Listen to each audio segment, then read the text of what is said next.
Canada and hockey fans in the United States and Newfoundland. There are more of us than ever before. But it's always a question of quality as against quantity in this life.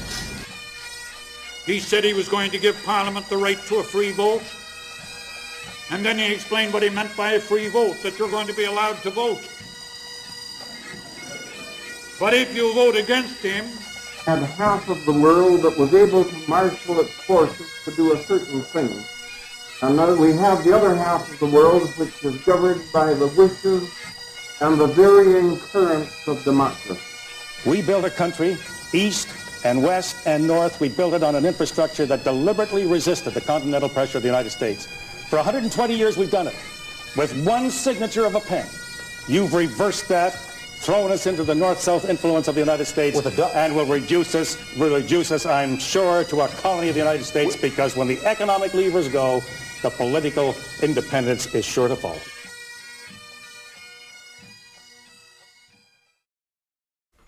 Hello and welcome to another episode of the Red Ensign Special, Tolerance in Open and Closed Societies. Now, as I record this, the online discourse is filled with comments about the upcoming Christopher Nolan movie about the Trojan War. Particularly the casting decisions, some of the comments that the director has made in advance of its release. You have the choice to make Helen of Troy the face that launched 1,000 ships. You have the casting decision, let's call it that, for that role. And you have, I guess it's Elliot Page now, cast as Achilles, the man chosen by the gods as the great warrior to tear down, who was able to defy the gods and tear down the city of Troy. I find it interesting that our regime freely permits its agents, its kind of lower elite, to tear down things like the Trojan War, which are myths that, it should be said, are actually close to the mythological foundations of the governing formula, or of one of the key elements of the governing formula of the elites that dominate the global American empire. Anyone who has been through a liberal arts education will remember that in their version of history, Greece is the cradle of freedom and democracy, and that Athenian democracy is the first great experiment in proper governance ever to have kind of entered the world. You can see how in the last 25 or 30 years, the LGBTQ agenda has been retconned into ancient Greece as an essential element in order to both justify the modern iteration of that agenda, but also to sanitize some of the ways in which the Athenians in particular, but the Greeks more generally, are kind of tied up with the foundational philosophy at the core of our civilization. And yet, a story which is as seminal to ancient Greece as the story of the Trojan War is fair game for this kind of cultural vandalism. That's interesting. It is a data point in a much broader inquiry that has been of interest to me recently about what will and will not be tolerated by our current elite. And you might see that it's not only academically interesting, but somewhat practically interesting, given how aggressive the Canadian state is right now in its construction of a surveillance state and its preparation of the legal framework to go after its enemies. Now, the entire American empire, the post-war order, sees tolerance through the lens of the philosophy of Karl Popper. Famously, he wrote his book, The Open Society and Its Enemies, in which he argues that the old values of patriotism, religious zeal, and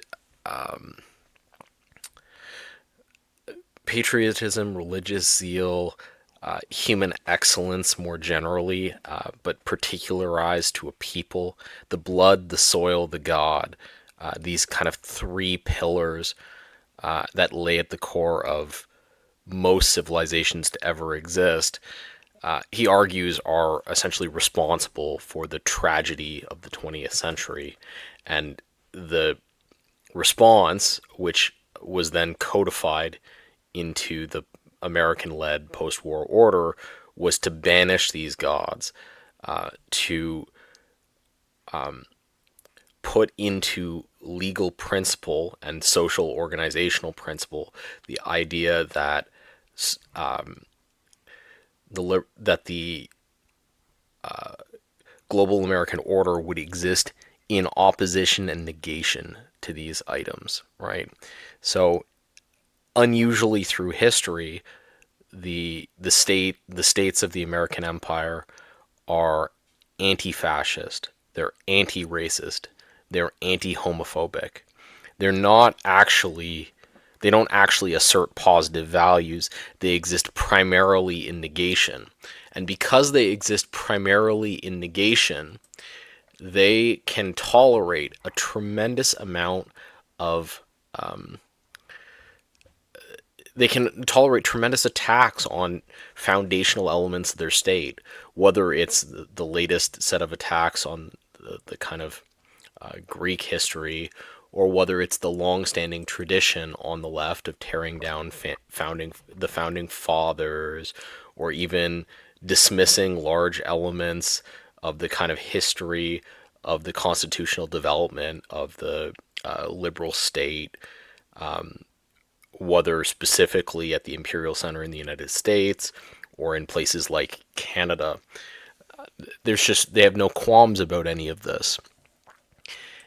You can see it in Popper's famous formulation of his paradox, that in which he asserts that the limiting principle to unlimited tolerance has to be the renunciation, the aggressive intolerance of any subpopulation, any assertion within the society, any idea which challenges that principle of universal tolerance, right? That the state must aggressively pursue unto death any unit within the state that challenges this principle of universal tolerance and a kind of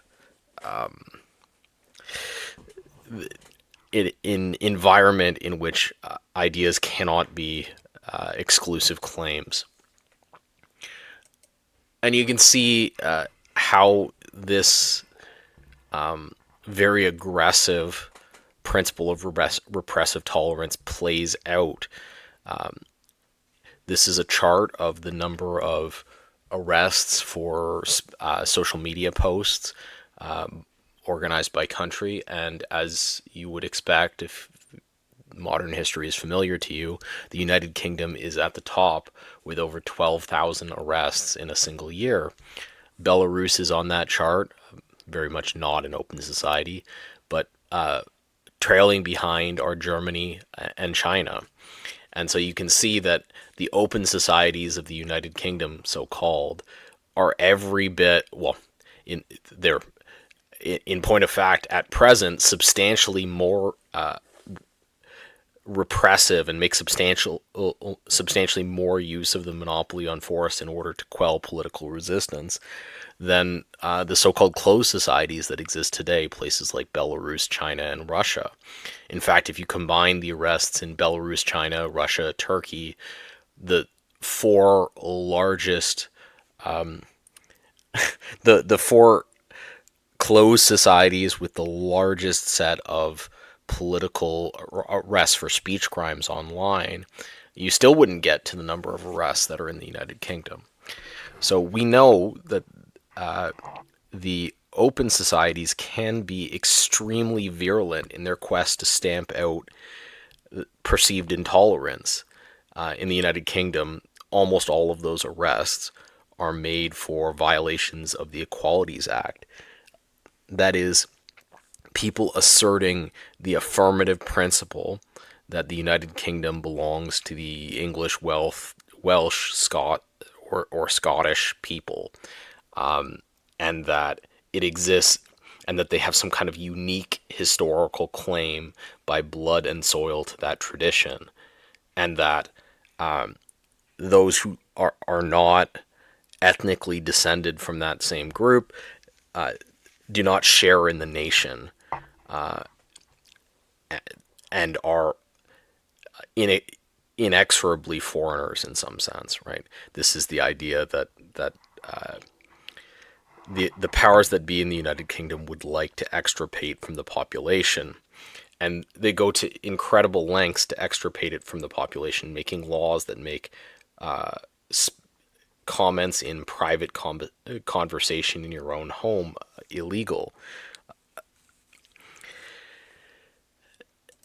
You see it in Canada.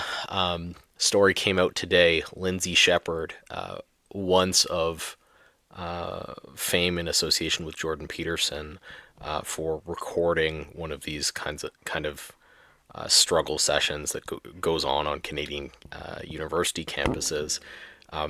Later wrote a book, I think it's a children's book, about John A. Macdonald.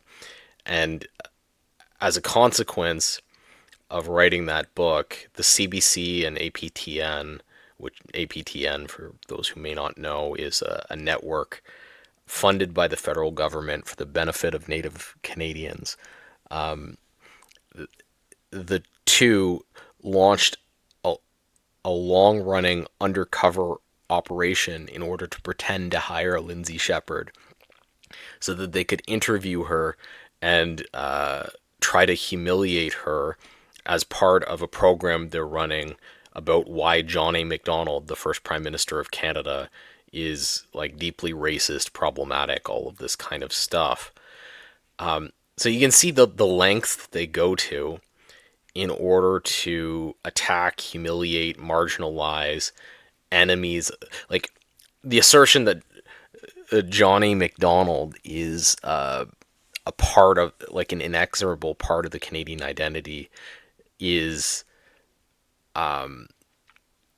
it is very low on the totem pole of the kinds of assertions you might see in a closed society. So what you're looking at here is this enormous expense incurred in order to go after the tiniest hint of some kind of positive value being asserted in the society.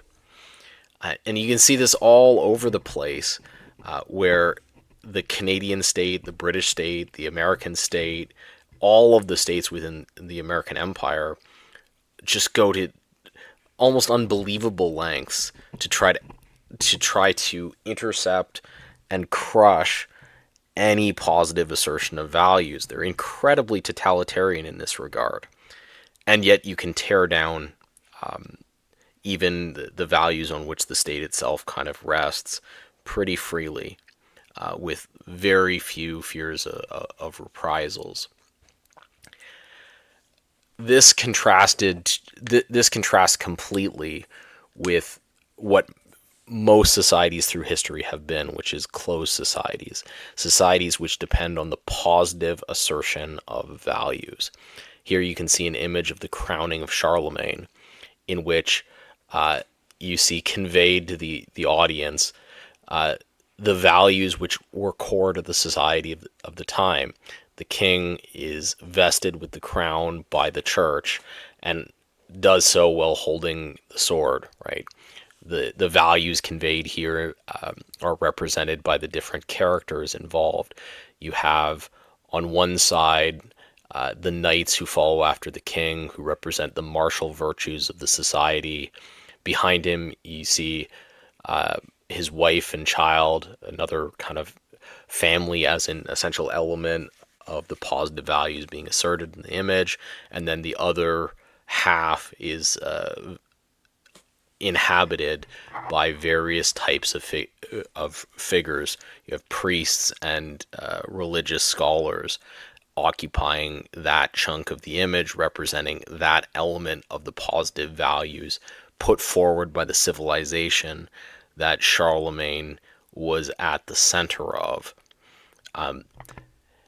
And as we get started looking at closed societies here, I want to play an extended clip here from a friend of the channel, Academic Agent, commenting on the context here is he's reviewing a conversation between historian David Starkey and Connor Tomlinson of the Lotus Eaters, in which David Starkey identifies the theocratic regime in Iran as repressive and overbearing and undesirable, and Academic Agent makes a series of comments beginning with the hatred that a lot of the Iranian diaspora, the kind of middle class, have for that regime on the basis of its kind of theocratic overreach. Let's run the clip here for a second. It's like, well, what's God got to do? Like, what's Ali or Muhammad or anything else got to do with whether this machine is going to be fixed or not, or how good a job you're doing, or whatever else? So, from that point of view, I can understand it. And probably David Starkey's thinking in the back of his head, you go back to those times, a man like me who's gay would probably be stoned. And it's like, well, and it's like, this is the thing. In rightoid art world, we like, some people will be saying, well, good, it should be like that. But realistically, do you really want to live in that society where a man like David Starkey, who's a great historian, who's an interesting and clever guy, is precluded from having a career because he's gay? And this is why I've always maintained the postmodern part of postmodern traditionalism. There are some things that we like, they're not going to go back in that sense.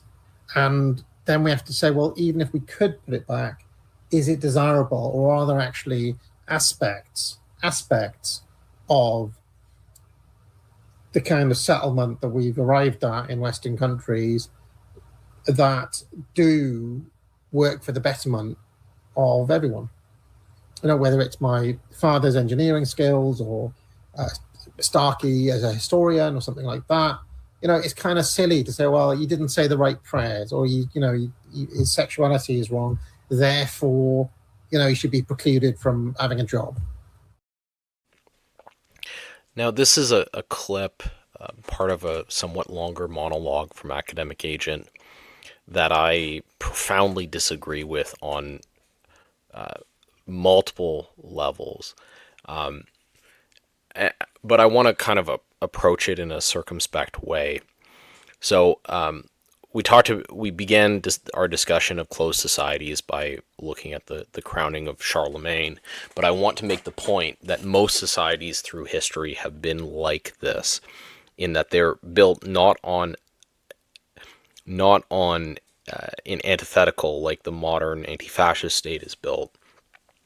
They're built on the assertion of positive values, and those positive values range from Islamic theocracy, like has been the organizing principle of the regime in Iran for quite some time, to the kind of throne and altar world of Charlemagne, to this image here, which is Bismarck leading the Prussians toward the German unification, where the organizing principle of that government was something like martial prowess as a good in itself, with a kind of subordinated Protestant church. But you had all of the pre-1945 societies of Europe, with the exception of France, were organized on closed society principles, positive affirmations of the highest ideals which represented the country that they were, that the country that the elite class which led it kind of was in charge of, what the aristocracy felt was aspirational for themselves and for their people. But closed societies are interesting not just in terms of what they positively assert, but in terms of what they're capable of tolerating. Unlike open societies, closed societies very frequently tolerate subversions of their stated principles at very significant rates. What you're looking at here is a historical photograph of an opium den in Victorian London. And I cite this because High Victorian London is a classic example of a closed society. The king or queen was the head of the church. The Anglican Church had, among its many positive moral injunctions, the injunction towards sobriety with regard to alcohol, but also kind of all other substances, which meant that there was a very strong affirmative social message which went out to all British subjects, that it is a moral good, your duty as an Englishman to some extent, or as a British subject, to be sober and to be of sound mind and sound body. You had a kind of positive duty. And yet, the opium den, the relatively free use of recreational drugs, which ran rampant in the Victorian aristocracy, was tolerated, and it was tolerated explicitly because it was in the dark, right? So as long as substance abuse was not permitted to become public, and not permitted to, by becoming public, challenge the positive moral assertion on which the state was predicated, it was entirely acceptable. A similar issue with regard to fidelity. All of the sort of monarchical societies of pre-modern Europe were in some way linked to the church. One of the principles of the church through this period is that marriage is an indissoluble union between one man and one woman, and yet we find that a huge number of aristocrats and monarchs through the period kept lovers. But they all did so without public affirmation. In contrast to, for example, the Sultanate of the Ottomans, where a harem was considered part and parcel of how a ruler would operate. The mistresses of the various aristocrats in closed society Europe were required to remain out of the public eye, not a representation. They were tolerated, but they were not endorsed.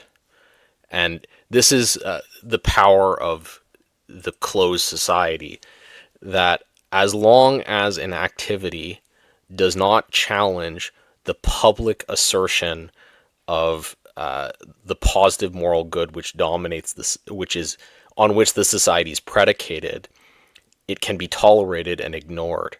You see here Prohibition era bar entrance in Chicago. Again, when the United States was still a closed society predicated on vaguely Protestant inclinations. And you see here the kind of tacit acceptance of the consumption of alcohol, the kind of sexual immorality that was tied up with it, jazz, etc. But all of it was tolerated under the predicate that it had to be in a certain part of town, it couldn't be advertised, all the entrances had to be kind of secret. There had to be a public moral standard in line with the stated values of the society, right? We now know in retrospect that a significant number of historical figures were homosexuals. Exactly how many, exactly who, is a matter of some debate, but this has always been with us to some degree or another.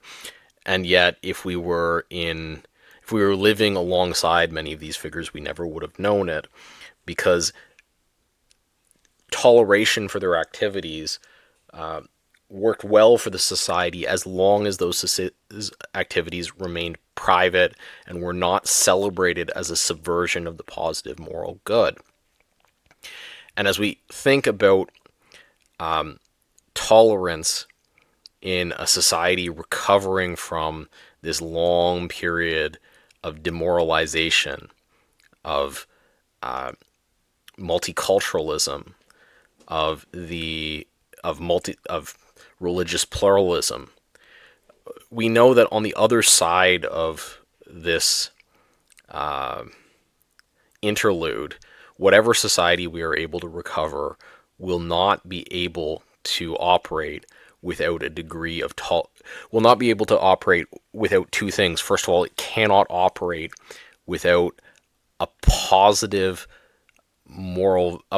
social vision to call the kind of people to action which are needed in order to recreate the monopoly on violence on the other side of the social breakdown here that is rapidly unfolding before our eyes. On the other hand, you're going to have a population in all of these countries, what will then be the former territories of the American Empire, which is religiously plural, which is ethnically somewhat diverse, which has gone through a 100-year period of demoralization and has these deeply ingrained behaviors, which are probably not part of the moral standard that you would want to assert on the other side of this kind of break. And so you have to think about how to govern a country that is like that from a position where you can yet assert a positive vision strongly enough in order to drive men to fight for that society, right? How do you come to the crowning of Charlemagne when the population underneath is like the population of Canada today? Well, the answer is that actually in the time of the crowning of Charlemagne, if you go and read accounts from Catholic priests from the Middle Ages, you'll find that they call it, like, local priests scattered through Europe complain constantly about the rudeness of the peasants, about them falling asleep during Mass, about them not paying attention, about them not keeping their children silent. All of these kinds of things are all part of that society. They complain constantly about, if you go back and look at that society, the positive values which are asserted in the image of the crowning of Charlemagne are not ubiquitous among the population. And yet they were the only values which were permitted to be publicly displayed by the aristocracy as values to be held up as the justification for why these people should rule. And so, as you think about a man like David Starkey, there's no reason why a society which asserts the positive moral value of the organic family should not be able to tolerate a man like him. What this kind of society cannot tolerate is the mockery of its sacred symbols, the symbols of its hopes, aspirations, dreams, the best that it thinks that it can and should one day become. And so you enter a world where it's perfectly acceptable to have conduct in contrast to the kind of the organizing philosophy of a closed society, as long as that conduct isn't publicly celebrated, as long as that conduct isn't prominent. It's kind of hidden away in the background. And I think until we return to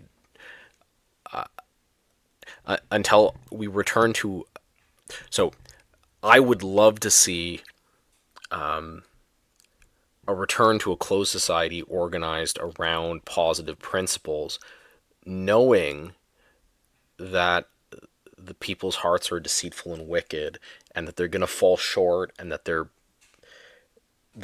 there's going to have to be tolerance for contravention, for private contravention of the publicly asserted principle. And that's actually the real definition of tolerance, as opposed to this kind of absurdity we live in now, where we're expected to celebrate degenerate behavior as though celebration is necessary for tolerance. All right, those are my thoughts on the subject. A complex and delicate principle, but as we look at assembling policy for a government which is going to have to lead in the after times, after the collapse of the American Empire, after an enforced open society, organized around a set of principles powerful enough to galvanize an elite to fight for whatever is left of this country on the other side of the American Empire. When we think about what that's going to look like, I think a discussion of the role of actual tolerance is an essential part of trying to find a way forward for how to actually govern that hypothetical country without creating an ocean of blood underneath our feet. Thank you for your time and attention. I hope that you learned something. Canada originally was put together by two groups of people who didn't have much in common but didn't want to be American. The line just popped into my head. A bunch of the boys was a-whooping it up. And there I got my start. We have had a flag. Flags can be changed. But flags cannot be imposed, the sacred symbols of a people's hopes and aspirations, by the simple, capricious, personal choice of a Prime Minister of Canada. I have watched this country for half of my life from abroad, and we have turned complacency into just that, a national sport. I am resolutely opposed to all innovation, all change, but I am determined to understand what's happening. I don't choose just to sit and let the juggernaut roll over me.